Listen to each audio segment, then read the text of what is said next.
We have talked a lot about technology innovations in public spaces in the last 4 sessions, but technology is often not the most difficult aspect in the process of digital transformation.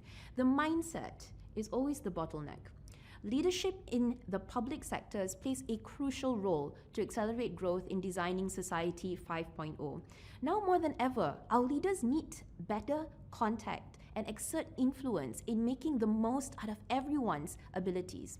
So, to wrap up the conference, our closing power panel will be discussing why acknowledging the world is shifting and choosing to be on the front foot with the right mindsets is the way forward. Our first guest of this panel, Rahul Daswani, has in the last 12 years founded or been involved in the early stages of 5 government startups, including Open Government Products, Strategy Group in Singapore's Prime Minister's Office, Skills Future Singapore, Ethiopia's Agricultural Transformation Agency, and Papua New Guinea's Climate Change Development Authority. Our second guest of this panel is the head of the Psychology Department at Heriot-Watt University, Malaysia. Professor Deborah Hall has a career spanning more than 25 years in UK academia. Professor Hall believes that in the post-pandemic era, successful leaders will be those who have a growth mindset to face challenges with optimism and will be mindful of their staff's mental health and well-being, and not just their work performance. Our third esteemed guest of the panel is Yang Berbahagia Datuk Dr. Muhammad Yusoff Sulaiman, the President and CEO of Malaysian Industry Government Group for High Technology, or also known as MITE. Dr. Muhammad Yusoff is of the opinion that leaders need to actively drive technology adoption in the post-pandemic era. Regulations cannot be slow to catch up, and agility and speed are key with strong foresight underpinnings. Our fourth esteemed guest of this panel is the founding director of the Futures Office in the Office of the President at National University of Singapore. Dr. Adrian Kuah leads his team at NUS to develop scenarios to stimulate alternative thinking on the roles that universities will play in this emerging complex world. Dr. Adrian has served in Monetary Authority of Singapore and the Centre for Strategic Futures at the Prime Minister's Office before embarking on an academic career. Our fifth esteemed guest of this panel is dialing in all the way from Hawaii. Dr. Richard Lum is an academically trained futurist and the Chief Executive of Vision Foresight Strategy. Dr. Lum has conducted foresight and strategy work on projects for organizations such as US Indo-Pacific Command, US Special Operations Command, the European Commission, the UK government, the Canadian government, the Singaporean government, NASA, and PepsiCo. Lastly but not least, the panel moderator, Samuel Kim, is the founding president of the Center for Asia Leadership.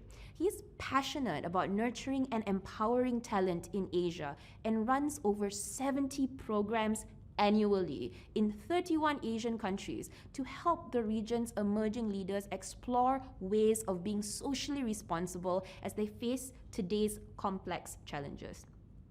To date, some 42,000 burgeoning and established leaders from the governmental, political, non-profit, and corporate spheres in Asia have benefited from his program. There is no better way to wrap up this conference than with this powerful panel lineup.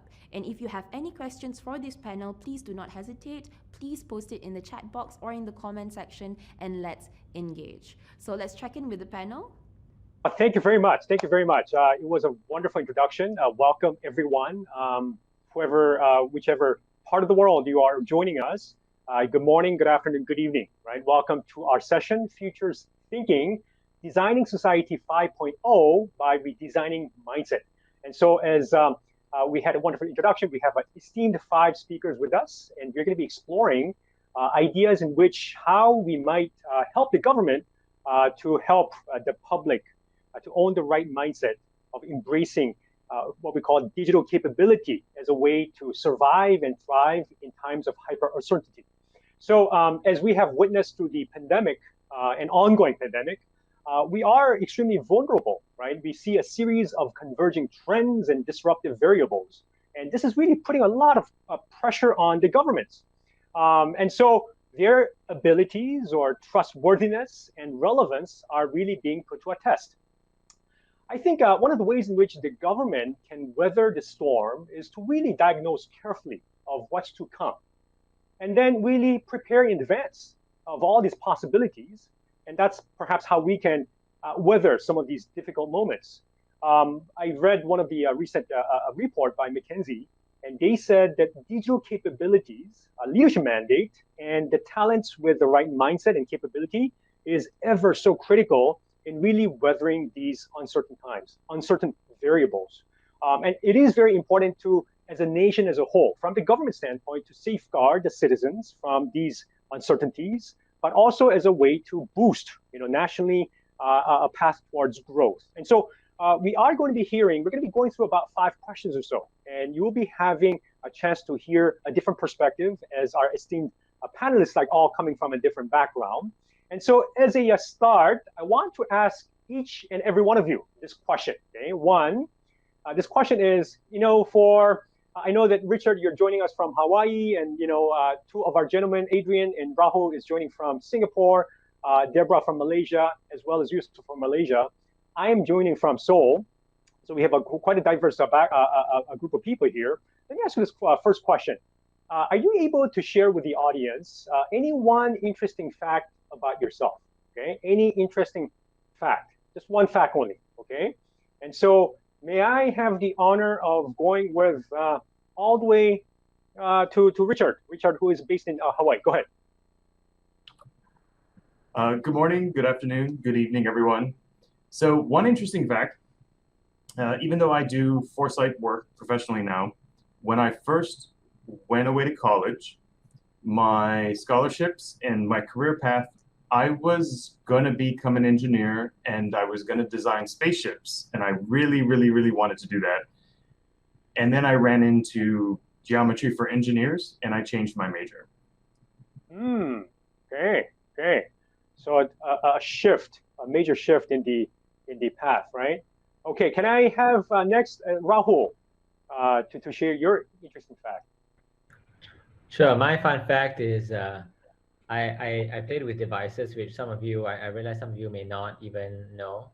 So I happened to win the 2nd place in Singapore when I was much younger of a competition which used a yo-yo ball. I don't know who's familiar with the yo-yo ball, but it's kind of a mixture of a yo-yo. It goes there and it kind of it spins back up, and you got to do tricks with it. So it's kind of a competition with that. And I realized recently, speaking with my wife, and I was asking her if she ever used a pager, because we had these alphanumeric pagers when I was growing up that allowed us to keep in touch for cheap before mobile phones were ubiquitous. And I realized there's a whole generation of people for whom they've never ever used a pager. So those are my fun facts.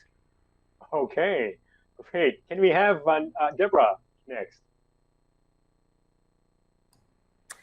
So an interesting fact about me is that before I joined Heriot-Watt as head of department, I used to be one of the world's leading experts in auditory neuroscience. And in Nottingham in the UK, I worked with the same team of physicists that was awarded the Nobel Prize for Physiology or Medicine in 2003, led by Peter Mansfield. I worked on the world's first high-field magnetic resonance imaging scanner, and I developed a brain imaging technique that is still used more than 20 years later. Wow. So just a bit about you saved the world. You saved the world. My goodness, very impressive. Thank you so much for sharing that.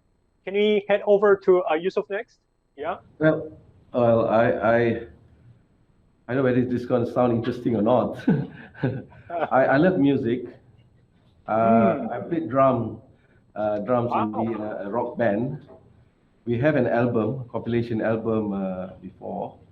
And that's how I sort of de-stress when there's so many things to do in the office. Call the band guys and then have a jamming session once in a while. But mostly 70s, 80s rock songs are our list of playlist. So, well, that's all. Wow, that's also very impressive.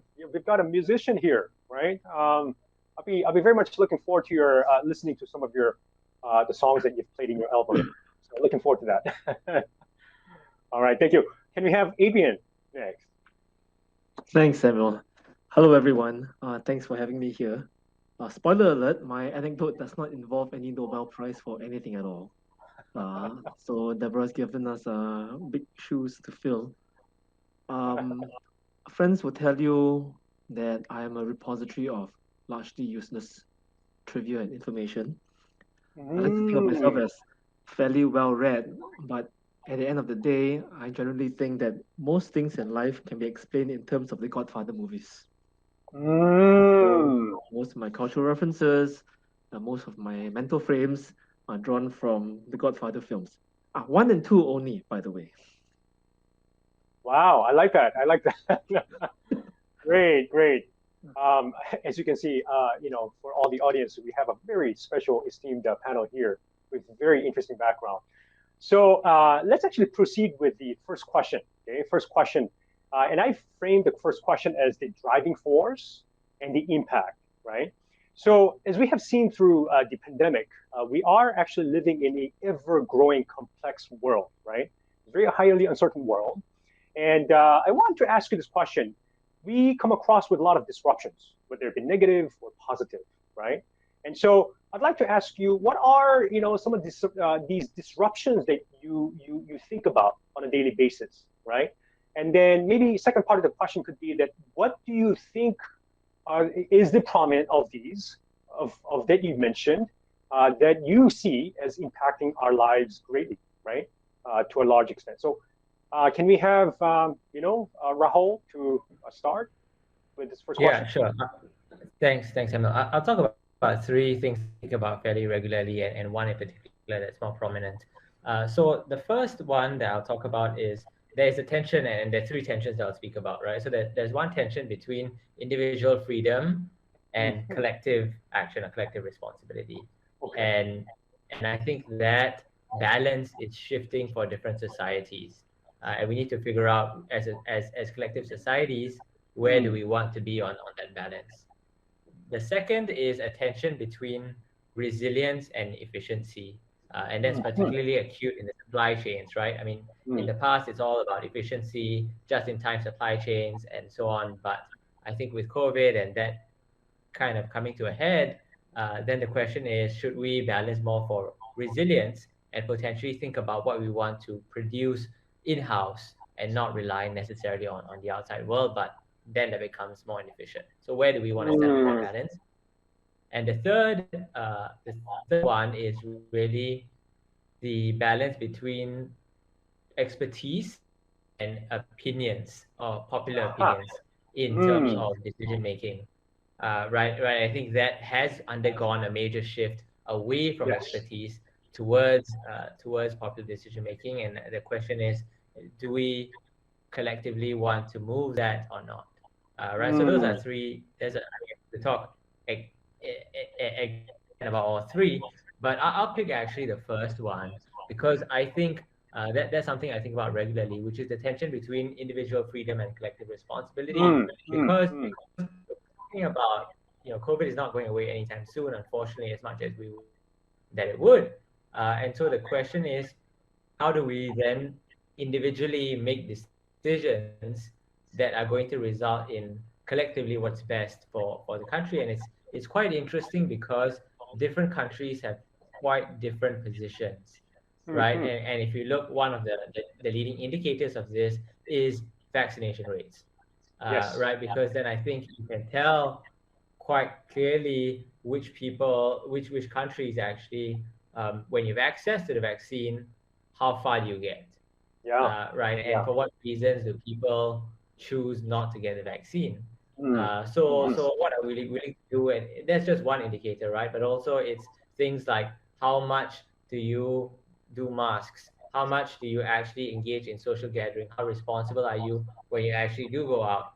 And I think governments have become aware, because this is a protracted event, they can't just keep mandating things because people are going to get tired. So you Yes. actually have to rely on a balance of collective responsibility for us to move to a new normal. So I think fundamentally the question is, how committed are people to doing that? What are people willing to sacrifice for collective responsibility, and for how long?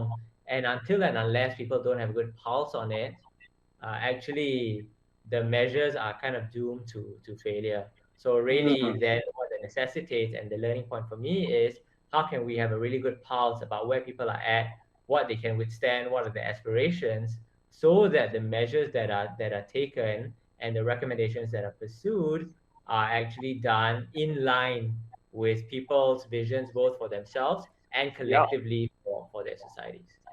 Wonderful, Yeah. wonderful.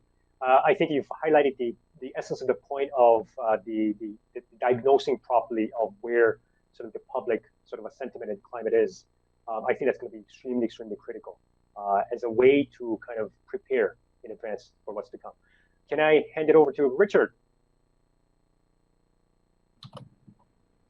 I think I can speak to two, and one certainly is, I think, very much related to one of the ones that Rahul was speaking to.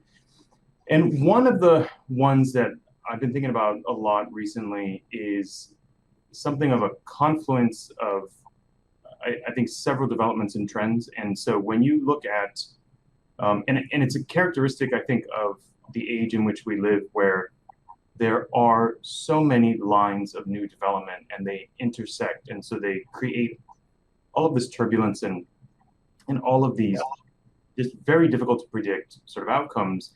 And so one example that really sort of fascinates me right now has to do with the intersection, the confluence between the trend around things like AI and machine learning becoming very mainstream, right? Becoming tools that the average person can start to access and make use of. Alongside that, what I kind of think of as sort of do-it-yourself automation. Anybody who's worked with Microsoft tools or other tools recently, there's all kinds of tools around trying to let the regular person create all types of automation in their daily work and life. You have low-code, no-code movements and tools getting, again, simpler for all of us to use. And then when you look at how that intersects and potentially intersects with these developments around decentralized operating models and the ideas that people are trying to play with things like decentralized autonomous organizations, many of these things built on blockchain technology. And then you link that to crowdsourcing as another trend in development. And I have this very strong sense that where those meet, there's this incredible potential for a very big new design space for how we organize and get things done.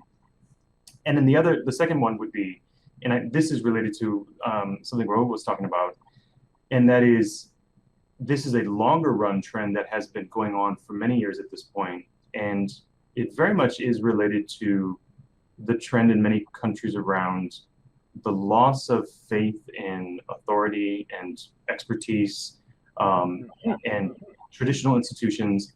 And that particular one, in terms of the impact, one of the things that I find probably most troubling when you look at it is, coming out of that trend in many different places is people who, increasing numbers of folks who object, they protest, they reject the way things are today, but they don't have a replacement, and they're not driven to suggesting a different way of doing things. And so you have this form of nihilism almost, and that really catches my attention, where how do you negotiate with any group or community if that particular group or community doesn't want a different solution, isn't looking for a negotiation? They are really just wanting you to go away. Okay. Well, that's a very, very important point. The losing of the traditional sort of authorities, but we don't have the replacement for that, right? So that's a very important point that you have raised. And also the confluence of all these different levels of technology that's really impacting, and we don't really know what the end will look like and what the impact will look like. Thank you so much for mentioning that. Okay, so the first question I'd like to raise is really about the disruptive forces and the impact, right? As we have seen through the pandemic at the moment, we are living in a highly uncertain world, and we can't really avoid this. And so it is very important that we should be able to somehow read or diagnose or scan what are these disruptions. And these disruptions could be negative or positive. But I want to ask each one of you in terms of what are the disruptions that you are thinking on a daily basis that could be linked to your work or could be for some other purposes. But what are these disruptions that you are thinking about on a daily basis? And then of these, what do you think are the prominent that you see impacting our lives to a great extent? Okay, so maybe we can have Yusoff answer that question. Thank you, Samuel.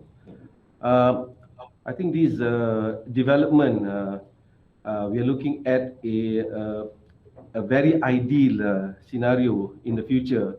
And Society 5.0 comes in very handy to describe that kind of ideal future, mixing both economic development, societal centric development, and we are looking at environment, and it's all in one very strong package.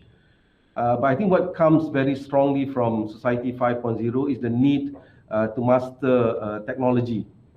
And I'm saying that not because I'm from MITE, we stand for high technology, but because Society 5.0 requires a high degree of convergence of technology and humans. So there's no choice. Therefore, we must be able to have mastery of it. Second thing about these disruptions, I think there's a lot of emerging technologies. I mean, they are dual purpose. I mean, you can use for either positive or negative. Yes. So we advocate responsible development. Deployment and application of technology must have its ethics, must have its responsibility in the hands of all, whether it's company or individual. As we know, technology in the wrong hands, the misuse of AI, big data, there are a lot of examples, is going to be counterproductive. As mentioned by my distinguished colleagues before, there are a lot of resistance towards this technology, and looking at this kind of example will further strengthen that resistance. I believe that in that means we have to approach these with a structured and systematic approach by design rather than leave things by chance. And of course, I'm talking from the experience of Malaysia. We do have one-off success in this innovation or in that business or with that small medium enterprises, but unable to replicate unless we have a very structured approach. And this can be done through technology governance. I think there must be a proper way of managing that ecosystem so that it can replicate over and over again.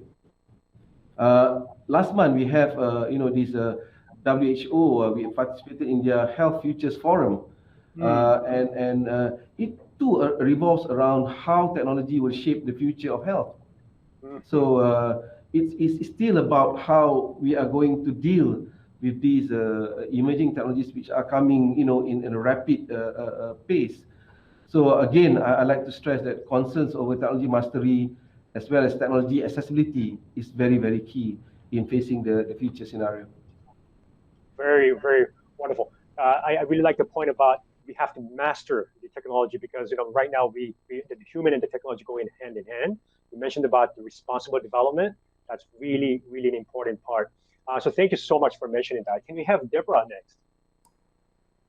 Thanks, Samuel. So I think my comments pick up on some of the things that have already been said before, particularly balancing between kind of collective beliefs based on expertise versus collective beliefs based on opinion. And so as a social scientist, one of the sort of disruptive impacts that's caught my attention recently has been fake news, particularly spread on social media, and that's kind of had a very negative disruption with potentially massive impact.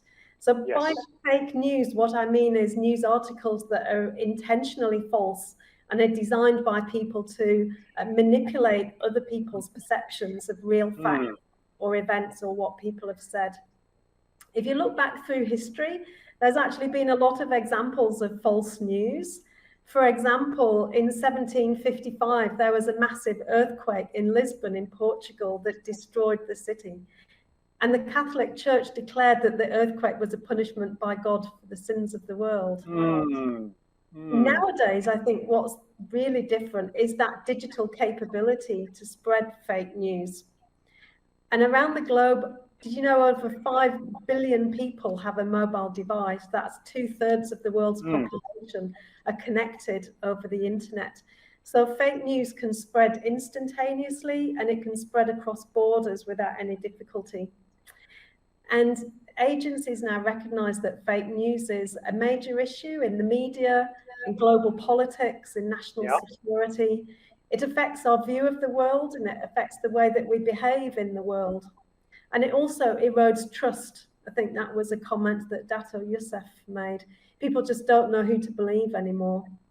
So maybe let's take the COVID vaccine as an example. You know, I'm sure we've all read fake stories about it. One of the most popular conspiracy theories on social media is that the vaccine can monitor the human population and maybe take over the world. I was reading a research paper published in PLOS ONE recently, and they reviewed fake news related to the vaccine over the last year and found a staggering 637 pieces of fake news coming from over 52 different countries. Now, some of those anti-vaccine videos that are posted on Facebook, they're kind of so absurd and blatantly false that maybe it should be easy for platforms like Facebook to identify them and remove them proactively. Don't. But we shouldn't just blame the companies. I think there's no one side that's innocent in all of this mess. And this is where we kind of look to the general population, the people. I think social media users, they click and read posts, they like them, they share them. So no matter what side you're on, it's important to try and be objective and rational. So for me, that's why skills such as the ability to think critically are really crucial in this time of digital technology. We need to be able to seek out both sides of the argument, to look for evidence and to weigh up whether that evidence really does back up the stories that we read on social media. And we see an impact of that. So in the US, for example, about 20% of people are strongly anti-vaccine. And that's potentially enough to jeopardize the US vaccination program. Absolutely, yeah. Now, fortunately, we're not in that situation in Malaysia, but the evil powers of fake news affect our lives in so many other ways. So I think it's everybody's responsibility to be constantly vigilant and critical and don't fall into the trap of believing what you're told without question. Wonderful, wonderful. The impact of the fake news and how we have to stay vigilant, really trying to make a pause and see, two sides of the perspective. I think that's going to be really, really important. Critical thinking, very important. Thank you very much. And we have Adrian next. Thanks, Samuel. One of the pitfalls of going last is that I've spent the last 10 minutes crossing off a list of things I was going to say. Everyone's kind of already said it. Nevertheless, let me try and address that question, which is a very important one and a fine one to kickstart our discussion. I think it's very easy for all of us to just sit and enumerate the different kinds of trends and disruptions that we're confronted with. And most knowledgeable people would be able to do that. What's more interesting to me is not thinking about disruptions per se, but thinking about how we think about disruptions. I want to perhaps take a step back and zoom in on this word that you've used a few times, Samuel. You used the word complex. And I think complex means something rather interesting, and it actually has implications for how we operate as organizations, as institutions, and perhaps even how we navigate our daily lives, because I think we're very accustomed to viewing issues in a standalone fashion. Yeah. Yes. Right. If you look at governments, for example, the way we are structured, ministries of health, ministries of education, ministries of trade and industry, and so forth, there's very much of a divide and conquer mentality, a reductionist mode of thinking, which might have served us very well in the past. But I think when you say complex, the first thing that comes to mind is everything is connected to everything else. And if every issue is connected to everything else, then the way we're structured is not fit for purpose for such a world Yes. where to solve X, while in the past would have just entailed you looking at X, now requires you to look at not just X, but X, Y, Z, and just about everything Yes. else to see how they Right. interconnect with each other.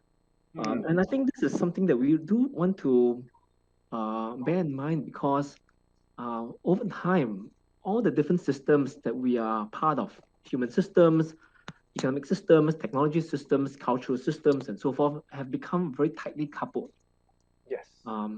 And putting aside COVID for a moment, and of course, that's not easily put aside because it has had a tremendous impact on all of us, but all of these things are still enmeshed in broader planetary constraints. Right, so here we are trying to solve an economic crisis and a public health crisis, and all of these issues are enmeshed in this burgeoning planetary climate crisis. Yeah. And where are the points of intervention for this? And I think that's the challenge of our times, to get out of this very discrete reductionist mode of thinking and to try to appreciate it as a whole. And of course, the problem is that not all problems have the same time frame. Yes. Right. You've got glacial time, you've got time frames appropriate to climate change, although that time frame is shortening. And you have time frames for dealing with economic crisis, and all the while bearing in mind that given politics, many of these problems are being tackled by a suite of people who think in terms of 5-year electoral cycles. So that's part of where the challenge is for us. So I think I'll just stop there for a minute. Yeah. That's a wonderful, wonderful remark. I really like the tension between the reductionist mode of thinking when we are, in front of us, we have such a complex issue which requires a intervention, sort of intersectional, right? A collaboration approach. So thank you so much for that. Maybe perhaps I can go to the next question, and I've addressed this, that the three components that are critical to helping the government, the community, and nation to weather the storm, safeguard from uncertainties, relatively speaking, and as a way to continue to find ways to thrive are the digital capabilities, leadership mandates. In other words, basically means the priorities, the right priorities for the right time, for the time, and then talents with the right mindset as well as the capability. And these are really, really important. And so one question I want to ask you is that how are the governments, right? How are they really guiding and assisting the public to own this, right? Own this, making sure that the government has the right mandate, that the nation is able to have the right digital capabilities, but also more than ever, the public embracing this, right? As also Yusoff, you've mentioned about this, having, by design, not by chance, right? This is really, really important. So may I ask, which countries do you come across that you think are quite far in advance in this effort? And what do you think are the critical factor that has led them to such a success? So the first part is that, which are the countries that you come across with? Maybe you can mention one. And then second, you can mention about what is one critical element you think has helped them to achieve this success. So can you start this time with Adrian? I gotta be fair to you. Okay. Okay. Well, thanks very much. I'm going to, cheat a little and speak about the verse system from which I operate, and I speak also because I have 3 school-going kids in the education system. In the last 18 months, technology has been put forward as one of the key planks to counter the disruptions from brought about by COVID-19. And I think, on balance, Singapore has done very well in rolling out technology. Very quickly in Singapore, the everyday vocabulary has become infused with acronyms like WFH, work from home, HBL, home-based learning, and it became very much a part of our everyday lived experience.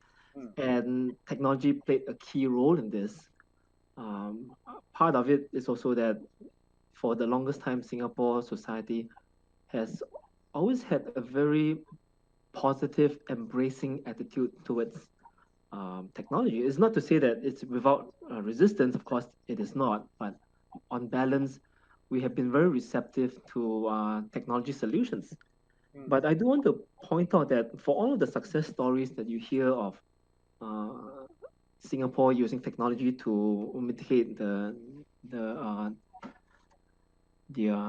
downsides of, the bad parts of COVID-19 with home-based learning and work from home and so forth, is that we're starting to see the underside of perhaps treating technology as a panacea. And speaking certainly from education, we are starting to appreciate the limitations of technology. And perhaps technology should be seen as complementarists, but not completely a substitution for face-to-face interactions. It goes a long way, but I'm not sure it can completely ever substitute for it. Because I'm speaking from the space of higher education, which is itself enmeshed in education. You speak to educators, speak to teachers, and there's nothing more depressing than addressing a class via Zoom, and you've got 40 windows in front of you, 30 of them are black squares, and you never really know who's listening, if anyone's on board, and even if the camera is on, you're never sure if they're watching Disney Plus or Netflix on a separate monitor. So I think while technology is necessary, it's not sufficient, and I think it's time that we appreciate some of the inadvertent consequences of infusing technologies to such an extent into our everyday lives. Yes. Well, thank you very much for that. Can I have Deborah next to speak on this? Yeah, thanks, Samuel. So I had a few thoughts about this, and one of our other speakers also mentioned about those digital technologies like artificial intelligence and machine learning and other data mining methods being really commonplace now. And they enable us to explore really complex questions that are actually kind of way beyond the capability of the human brain. But for me as a social scientist, one of the kind of fascinating and challenging areas, I think, is how that technology is used. How do we interact and use that digital capability? And this is where I think both leadership mandates and the right talents with the right mindsets come in. Because as a social scientist, I strongly believe that the data is the fuel that feeds the technology. Data and information is a commodity these days. It has a value. And all too often that data is stored in inaccessible databases, or it's locked away behind paywalls or kept secret within government establishments. And so here I think it's important to have a government mandate.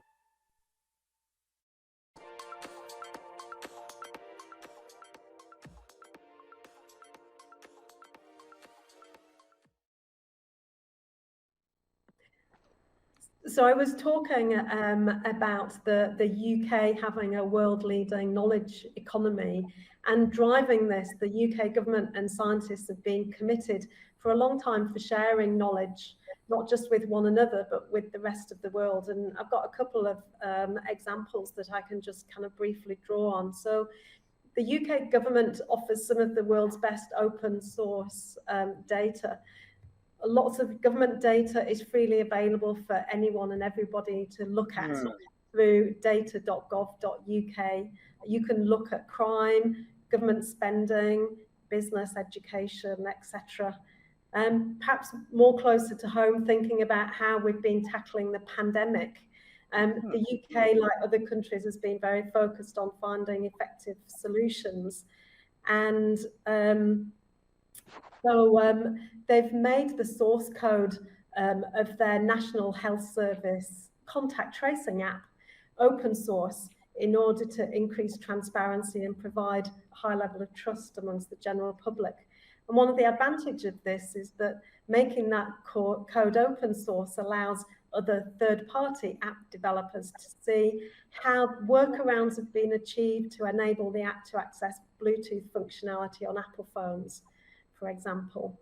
And it's not just the government, but academic institutions are also kind of world leading in terms of data collection, curating reliable data and open access sharing. I think for me, one of the inspiring stories is the University of Oxford. They're leading a project called Our World in Data. And this is all about research and data that makes progress against the world's global challenges.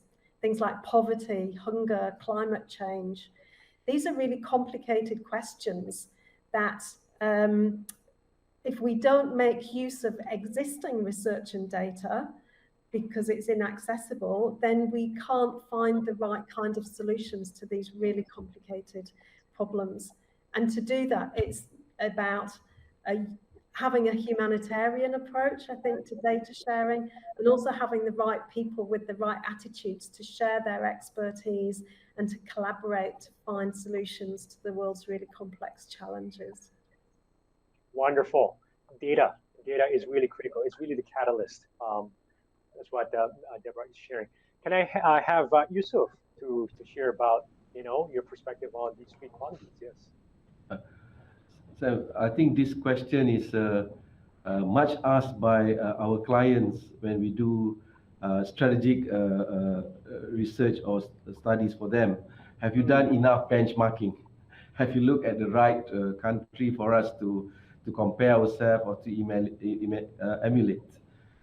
I think I'll start with the caveat, like I told them. Each nation has their own starting point from their very own position of strength. Yes. And especially in these uncertain times, complex situation, we are in this what we call uncharted territory.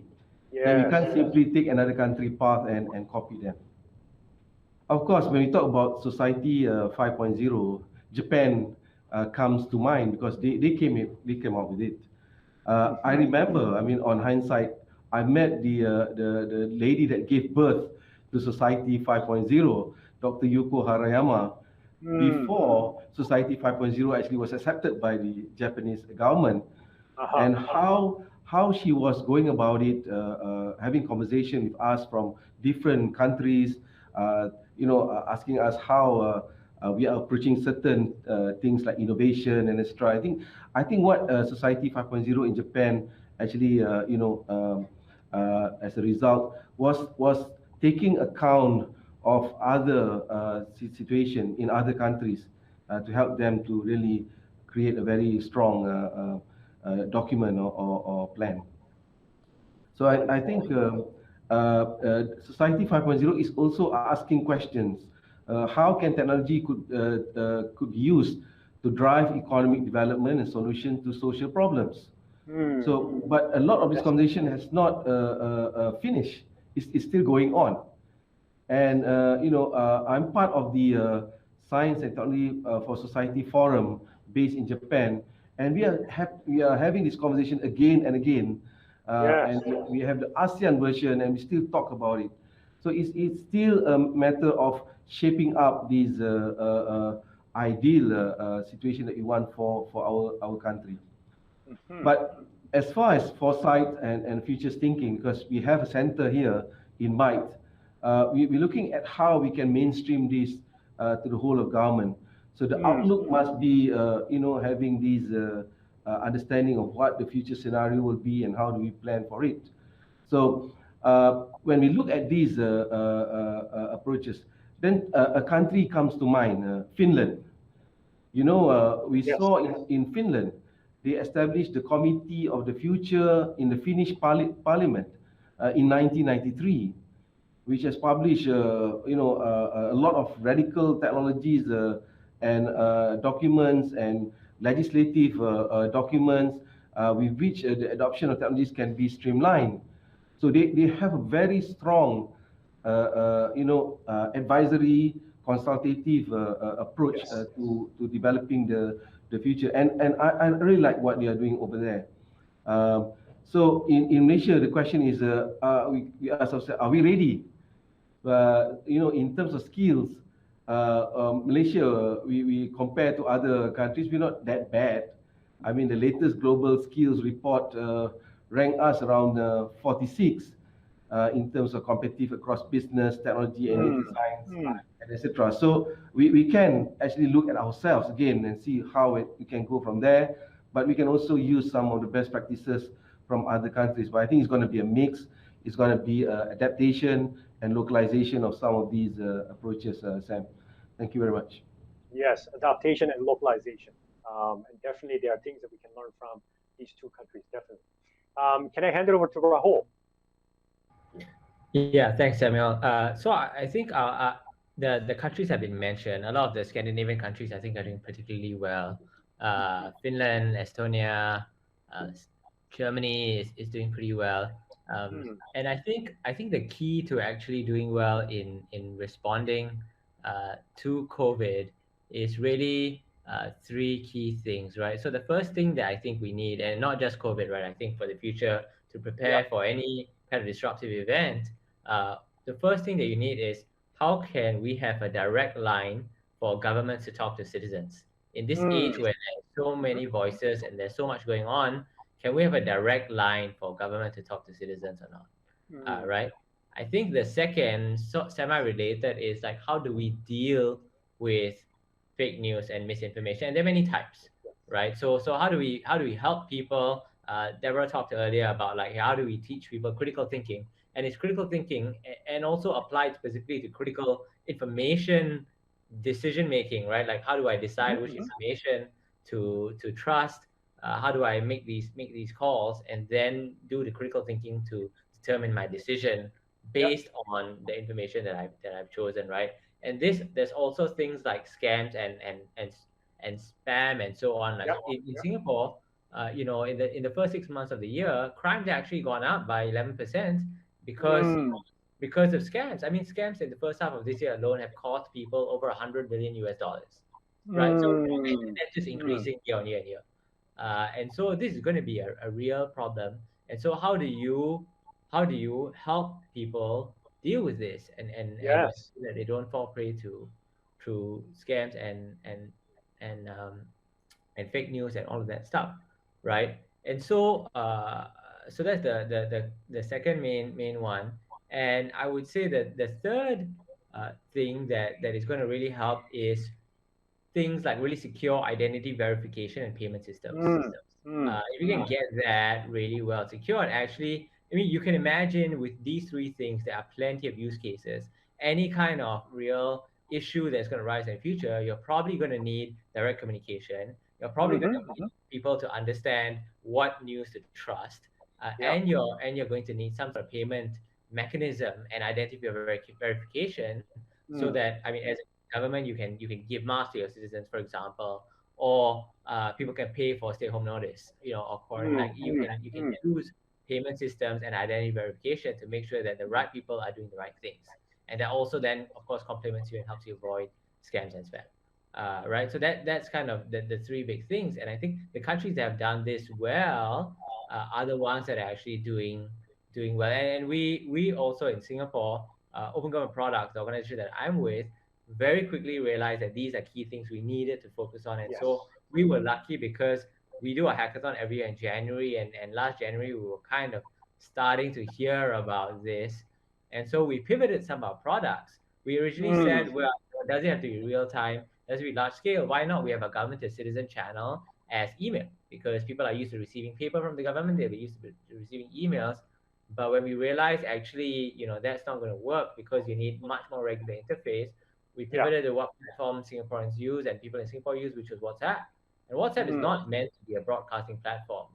Telegram is, but WhatsApp isn't. So then how do you build the engineering? And so we created a product called Postman, and we pivoted to start with WhatsApp, so there would be that direct line of communication every day. the government sends a message about the number of cases, about the severity of cases, and what's going on. So that really kills a lot of the misinformation that comes out of that. If you want elaboration along with that link, my second point around misinformation, we have a product called go.gov.sg, which is a link shortener. So instead of some random bit.ly or tiny URL link, and who knows where it's going to go, you know that a go.gov.sg link is going to go to a site that has been created by somebody who's a civil servant. Yes. Right? Yes. Because they're only allowed. And if there is malicious use, we would be able to tell who did it, and they would get this, right? So you can rest assured that this is safe and this is a good link to go to. And so that also helps the population know that, okay, this is a link that I can trust, right? And so then you reduce the amount of potentially scams also, because a scammer is not going to be able to create a go.gov.sg link, right? So you're already wary if you see another link. And then the final point is a payments platform, right? So we have a product called Pay.gov.sg. We have Redeem also that allows people to verify their identity quite easily and then transact. And Pay is actually being used to pay for stay-home notices. So people who are overseas and need to come to Singapore can prepay for their hotel, and then when they come in, they free all that. And for their testing, they can prepay for all of that, and then they're all set. So with these three key things, I think countries can really deal with different challenges really well by integrating. And I think that's the concept of creating modular products and stringing them together, and not trying to create a custom solution to everything that happens. And then you become much more nimble as an entire country to be able to figure out how these flows work together and solve issues. Okay, wonderful. I mean, if I can pick up some of the keywords, I think the channel, the linkage, that's going to be really important. And also the protection of identity, that's going to be ever so critical. At the same time, capacity building, that's going to be really, really important for the public to be able to leverage on these technologies. That's going to be really important. That's one of the key messages that I'm able to take away from you. Can I have Richard last to share a little bit about this? How do we really help the government with helping people to own the right mindset, right capabilities? So when I first read the question, the first thought that came to mind was Singapore, and it was certainly with my familiar with Singapore continuing to be one of the countries that people point to from a foresight point of view in terms of genuinely institutionalizing foresight and developing that culture. And I was thinking about from several years ago from one of the IROS conferences, and we actually had the opportunity to help. They did, and this was pretty impressive, they did a live demo, but it was an experiment of trying to crowdsource foresight in real time. And the number of government agencies and companies on this planet that I can think of that would never experiment in real time, live, with an international audience. And that always struck me as something really, really very cool. And certainly as you sort of take Singapore and you look at the push into digital society and all of that stuff.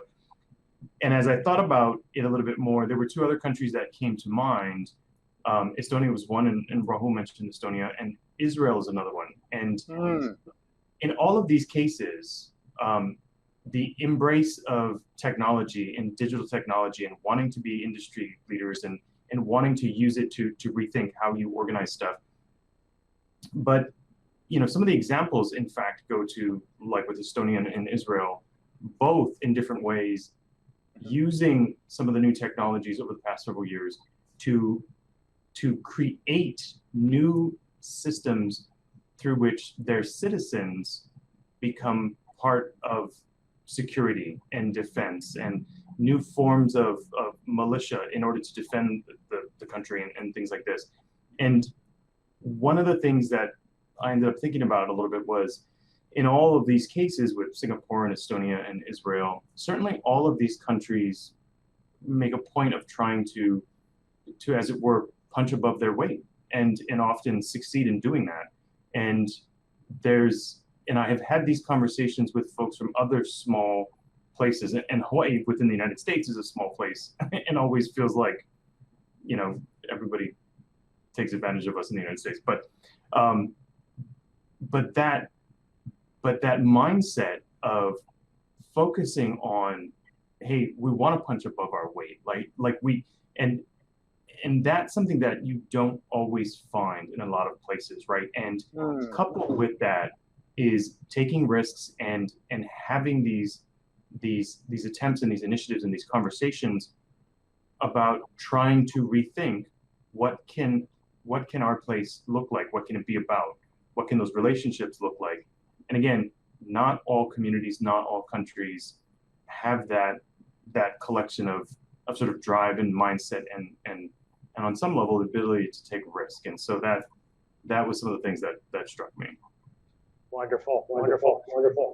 Well, I want to go over to the next question, and I want to kind of shift our focus a little bit more towards Malaysia now, because a lot of our audience are coming from Malaysia, and perhaps we can start off with Mr. Yusoff on this question. From your standpoint, as you mentioned, we are all living in a different context, and we might have a different priorities. But based on your observation of what's happening in Malaysia, what sort of advice do you think you can give as to what the government needs to prioritize as a way to make a future-ready and digitally well-equipped nation, right? And of course, nation basically means citizens. We want to see more citizens being well-equipped, right? Being future-ready. And so what do you think, if you're in the position to advise, what do you think they should prioritize? Right. Well, so this is actually what Mike does. Our work mostly concerned with providing that advisory and consultancy to both government and the industry. And to the government, we do it through development of policy prescriptions. And what we have sort of dovetailed into is that there must be a very systemic approach to this. Using our Foresight methodology, we get everybody to really participate and be involved in developing that scenario for the future. But we also think it's very important to have a wholesome approach. We coined out this acronym FIRST first, so that in every of our policy prescriptions, it must actually touch this acronym. F is for funding or financing. I is for infrastructure. R is for regulatory aspects. S is for skills, and T is for technology. So somehow technology is last after we solve the other things. So I guess technology industry or societal development must be accompanied with the skills, talent. You need the right policies and regulation, necessary infrastructure, and financial support. So all this must be packaged together. That was also a challenge, I think, posed by earlier discussion about how ministries are not, necessarily adaptable to the current or future situation to really solve some of these problems. Now, in Malaysia, we have, sometimes we are very critical of ourselves. We said that, we are not good in follow through. We heard many times Malaysia is good at planning, but poor in implementation. So I really beg to differ in the sense that the issues are not exclusively in implementing, but really follow through. We need to finish what we started. If not, we will never reap the benefits of our earlier efforts. And in many cases, stamina or desire to continue because of some of these aspirations and visions are really hard. It has a long gestation period. And I think that we can do with more of stability in terms of politics, economics, and social development to achieve some of the great things that we aspire to achieve. Sam. Well, thank you very much for that. That not only the planning, but also the follow through, that's going to be really, really critical, isn't it? Right. So that actually brings to sort of the next question I want to ask. And I want to start off with Deborah here. I think the government effort alone won't be sufficient enough, right? They might have some ideas, they might have some priorities, but the ones that really need to come on board are the public, right? And so the partnership is going to be very important. The collaboration is going to be very important. So from the government side, what are the possible partnerships that we can think about, right? And as again, as I mentioned, early on, sort of bringing people early on and making sure that this is able to really follow through all across. That's going to be really important. And so, in what ways can we encourage in this partnership, Deborah? Maybe from academia standpoint, can you share your insight on how we can forge a better partnership? Thanks, Samuel. So I was reflecting on this question, and I think I'd like to draw on my previous experience and give you an example of how collaboration can really drive the development of digital technology in the healthcare setting. So before I moved to Malaysia, I was the Deputy Director of a biomedical research centre in the UK. And this was one of 20 government-funded partnerships between a research-intensive university and a research-intensive teaching hospital.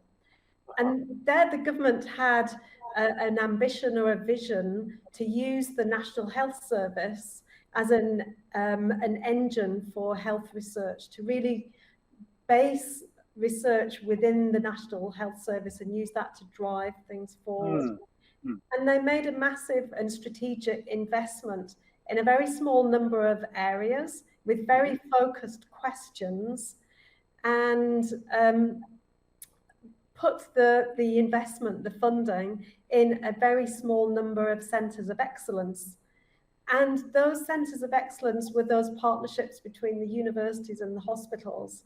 And in many ways, those centres, they had the best minds, the best academics, the best clinicians. And the government kind of said, this is our strategy, this is our vision. We want you to deliver that in the best way that you can. And those centres were held to account every 5 years for delivering the government strategic plan through some very rigorous evaluation process. And I think it's relevant because in the context of today's discussion, one potential solution could be for governments to set up collaborative infrastructure within the country.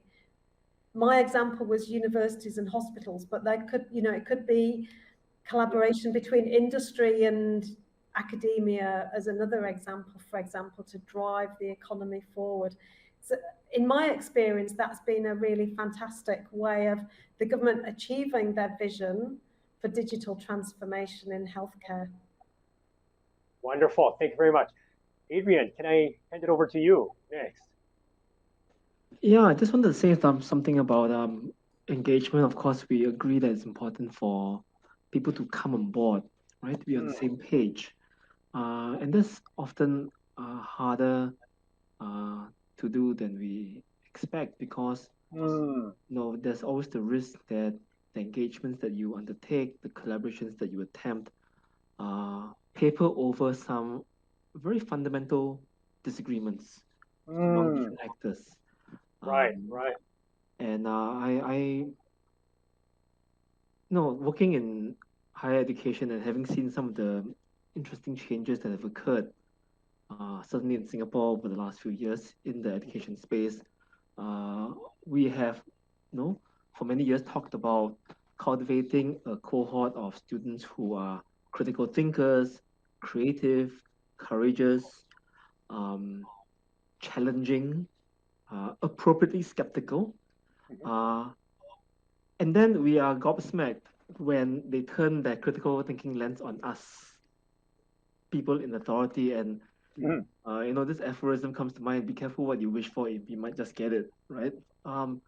We now are trying to undertake engagements and collaborations with people who are very sensitive to and ever vigilant for tokenism, who are very acutely aware when things are being done for the sake of being done, when things become a box checking exercise. So while we agree that engagements are very important and people expect it, then the question is, do we really know how to do it? Because there's always the risk that it degenerates into some very contrived kumbaya moment of manufactured consensus. And I think for societies to move forward, it's unreasonable to expect that we will always agree on everything. But nevertheless, how can we move ahead with reasonable disagreement? Right? It's one thing to have unreasonable disagreement, right? If there's unreasonable disagreement, one of us is wrong. But if both of us, you and I, Samuel, come at an issue and you've got your point of thinking and I've got mine, and your reasoning is sound and my reasoning is sound, and the evidence can sway the argument either way, we have a state of reasonable disagreement, and I can no more tell you you're wrong than you can tell me I'm wrong. But nevertheless, how can we move forward? I think that's a challenge for us because we're so accustomed to that consensus. And we like the consensus so much that we are at risk of manufacturing it. And I think for younger generations of us, they don't take too kindly to manufactured consensus. Yeah, that's a very important point. How do we really, I mean, that's a great deal of leadership required, isn't it, right? How do we really align when we have differences or we've got different priorities, and both of these opinions seems to be reasonable, right? So I think this is really about leadership as well. So, well, thank you so much for bringing that up. We've got about 10 minutes or so, and I'd like to ask the audience to use to send in your questions, and we'll be more than happy to address that, okay? But as you do, I want to actually go into this question about the community's role. And when I say community, it basically means that, all the way down to sort of a citizen level, right? The public. Yes, we can, we were trying to look at it from the government standpoint, but you want to actually kind of bring it down all the way to the public, the citizens of our community. And so I want to ask, and perhaps we can start off with Rahul. What do you think? What do you think? What's your advice on as to how an individual can, make this effort to equip themselves? We've spoken about capacity building, about embracing technology, and all these things. What are some of the ways in which the individuals can really own this ownership, right? The ownership of owning, the technological capabilities and having the right mindset. What advice can you provide? Yeah, I'll just say three things. The first thing is understand how technology works. You don't have to be an expert. You don't have to code, but if you can at least understand how, like, what happens when you type https://google.com and press enter, like what happens? Do you understand how that works? What are the basics of cybersecurity or blockchain? Like how does it work conceptually, at least? And if you understand these things, what happens is you are more protected individually from potentially fake news and things like scams. You can understand when somebody's making an argument that doesn't quite gel with what you know. You'll be able to pick that up, and actually there are courses that are free, that are designed for people to understand technology. So there's a course, the famous CS50 course at Harvard. There's a version of it called CS50L, which is the CS50 course for lawyers. So you don't actually have to code, but it teaches you these things that I'm speaking about, the basics of that. What's a backend? What's a server? How does it hold your information? Where does it put your information? How is it secure? Things like that you understand, and you're like, okay, like I have a reasonable grasp of technology. So I think actually it's not that hard to do that. The second thing that I would say is go experiment to whatever is interesting to you. You want to build your own website, learn HTML and CSS. You don't have to create a complex one.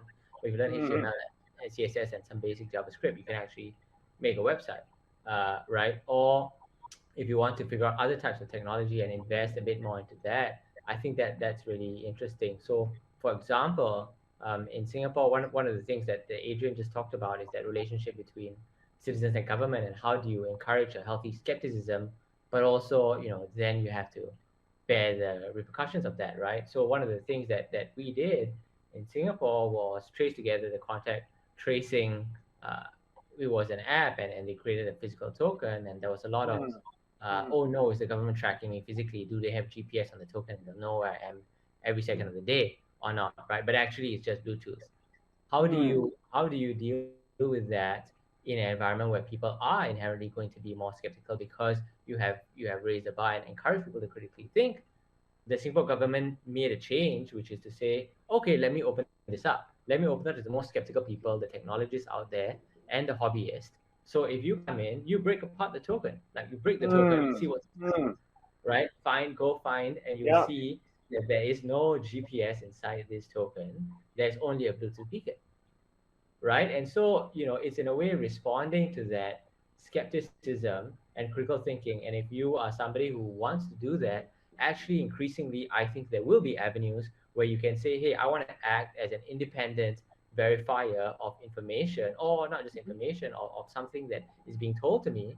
And if I can independently verify it, and these blogs by these technologists carried a lot more weight to assuage the public of any of this stuff than anything the government could have said, because there are some people who are inherently skeptical, right? So I think that's the second thing that you really ought to do. And the third thing is, I think, increasingly the relationship between government and citizens is not just a one-way telling, but they're looking for feedback of like, what are the stories and what are the narratives. Yes. And at least one of the trends that I'm seeing are, we are so much exposed to fear-based narratives, right? You got to do this, or otherwise, people will die or people will get sick, and for a long period, like, that's not that compelling anymore. At some point, we were like, I'm going to take the risk, right? Because like I'm fine to take the risk, and it's fine to take the risk. But what is I would ask people to think about, what is the aspirational story, though, not just the fear-based story. What is the aspirational story of what you want for you, for your society, for your country, and what does that look like? And if you can feed that back to create whether it's an organizational or national narrative, I think that is much more powerful. You talked about leadership, Samuel. That is much more powerful as an act of leadership than just continuing to use a fear-based approach. And that really can help move people and bring people from one point to another, if you're able to think about what is the aspiration that you want, and not just be guided by what are you afraid of. So those are the three things that I would recommend. Wonderful, wonderful. I really like the response, the three takeaways from this question. Now, I want to actually take one question from the public. We actually have received a couple of questions, and I want to actually address this to Mr. Yusoff. And this is the question about, we have a high reliance on communication technology for work and education purposes, right? Now, there's a big gap between the ones who are able to adapt, who has the capability, who's got the capacity to adapt, but there are those who are struggling, right? Who are, failing to cope with these changing contexts. And so, what are the ways in which we are able to divide, so-called a digital gap or digital divide? In what ways could possibly, for example, your organization can help to lessen the divide, right? Well, I think the idea of what I said earlier about FIRST, in any policy prescription, it has to address those five and probably other points to consider. So I think in dealing with this, I think we need to look at what is the core issues that are being faced, whether at individual level or at the company level or at the industrial level. We have to actually understand it. So what I'm thinking is that kind of policy prescriptions to actually close the divide and try to convince people to actually go into those areas where it is very it has huge opportunities and extra, has to be developed. The infrastructure has to be there. There's the eye, and of course, when you are thinking about doing a very big program for your small, medium enterprises and etc., you need to have that funding capability to really help them. So especially during the pandemic, I mean, the whole ecosystem has been very much affected and has been, they're creating gaps because small medium enterprises are either closing down or they are not operating at full scale. So they need this kind of help. And then of course we look at the regulation. With all these new technologies coming in, like blockchain and etc., regulations are not going to be supporting this kind of development. So there's a lot of thinking on the government side on how do they actually perceive regulation and control of some of these technology or development, not as to curtail or restrict people from being innovative and going forward. And then, of course, the thing that is very, very important is the skills, the human factor.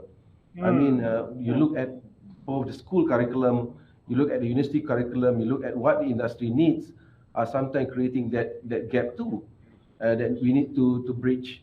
The pace of the demand side is really moving very fast, that the supply cannot catch up. And therefore, you actually establish a bigger divide as you go along. And of course, technology is there to help us to find new, ways of dealing with these gaps. And we hope that people are, able to invest, able to grasp this kind of technology development. We work with a lot of industry players. For example, one of the big airlines in Malaysia, AirAsia, on how to actually manage this situation during the pandemic. I mean, there are no flights, and there are people that you need to actually utilize and make productive. So we developed a program for them in terms of upskilling and reskilling of their staff for the future requirements. Maybe some data scientific kind of requirements, doing programming and etc. So we need to be able to move. But I'm talking about moving one at a time. I mean, looking at their own unique situation. So that's how I think we need to look. And we always have this discipline of looking at the FIRST, and even if we need to add market M there, is how we actually approach some of these questions, Sam. Wonderful, wonderful. We are really close to the end. I mean, we are actually at the end right now, but we've got wonderful questions, which we hope that we had a chance to address. But if you are willing, I think it's going to be great to maybe link with our esteemed panelists here, so maybe LinkedIn or Facebook or in whatever platform it is, and you may be able to ask directly to them. Now, very short, in less than 5 seconds, I want to just quickly go around. What is one buzzword that you want to leave with the audience, right? It can be a call to action, or it can be a word of encouragement. Very short, okay? In less than 5 seconds. What is it? Maybe I can give you 2 seconds to think about this, and I will go with Richard first, if I may, okay? What do you think, maybe one buzzword that you want to leave with the audience today? Much of what is shaping our world is invisible, and we have to learn to see it. Wonderful, wonderful, very powerful. Adrian. I think that we have been, because of the pandemic, very seized on how questions. How do we do this? How do we do that? And of course, these things are very important, bread and butter issues and so forth. But to the extent that the pandemic is an existential crisis, it should make us ask existential questions. Why are we doing this? Why do we continue to do the same things over and over again? Wonderful. Why? Why? Keep on asking why. Thank you very much, Adrian. Can we have Deborah next? So hopefully we will come out of this pandemic, but who knows what will happen in the future. And coming from academia, I strongly believe that the role of higher education is to prepare our young talents to be resilient and to have a growth mindset so that they can cope positively with whatever uncertainty happens in the future. Wonderful. Resilience and growth mindset. Really, really cool. Rahul, can I have you next? Yeah, I'll use the words open source. So I think you can learn a lot from open source information and free courses. And also a lot of the products that different countries are building. Certainly that all the products that I mentioned earlier that we're developing are all open sourced, and really it allows for much greater adoption and adaptation to different countries and different contexts. So see what's available open source and make the most of that. Wonderful. Leverage on these, right? Learn and improve. Really enjoy learning and improve. Wonderful. Can I have Mr. Yusoff next? Well, I look at the future. Let's not let our future left to chance, but rather, we can design the future that we like. And I think the most important approach would be collaboration, collaboration, collaboration. Wonderful. Collaboration, partnership, really, really important, so that we are able to design a better future.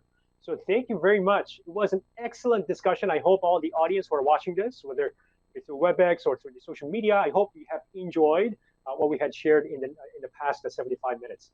So thank you to every one of you for giving your precious time and sharing your key insights with us. Now I want to hand it back to the STAR team. Go ahead. Hi guys, welcome back. We hope you enjoyed the closing power panel for the conference. Thank you to Rahul, Professor Deborah Hall, Datuk Dr. Muhammad Yusoff, Dr. Adrian Kuah, Dr. Richard Lum, and Samuel for such an insightful and engaging discussion. It was most definitely a great honor to have all of you powering this event.